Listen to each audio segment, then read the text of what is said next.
Hello and welcome to VODA for today. I'm on my way home from school on Wednesday the 27th, is it, of, God, I'm completely losing track. I've got a bit of a horrible cold, and April, that's it, VODA, April, VODA, April, yes. Got a horrible cold and a headache, and I'm feeling a bit rough. I know when I get in I'm just going to flop and not want to do anything very much, so I thought I'd record this now. It's a lovely sunny afternoon. Let's have a look around. I'm lucky enough when I drive home to pass through some very nice farmland with fields and some long, straight sort of country road type things.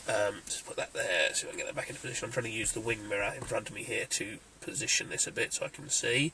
That's better, I think.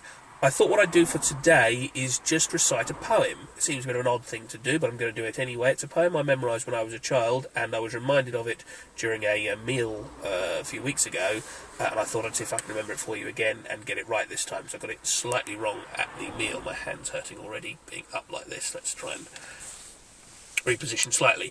Okay, so the poem is by Hilaire Belloc, and it's called George, Who Played with a Dangerous Toy and Suffered a Catastrophe of Considerable Dimensions. And it goes something like this. When George's grandmamma was told that George had been as good as gold, she promised in the afternoon to buy him an immense balloon, and so she did, but when it came, it got into the candle flame, and being of a dangerous sort, exploded with a loud report. The lights went out, the windows broke, the room was filled with reeking smoke, and in the darkness shrieks and yells were mingled with electric bells, and falling masonry and groans, and crunching as of broken bones. And dreadful shrieks, then worst of all, the house itself began to fall.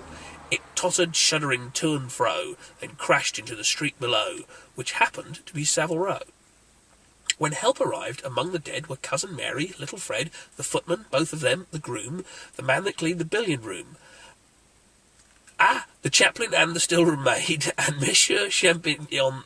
No, the chaplain and the still-room maid, and I am dreadfully afraid that Monsieur Champignon, the chef, will now be permanently deaf, and both his aides are much the same, whilst George, who was in part to blame, received, you will regret to hear, a nasty lump behind the ear.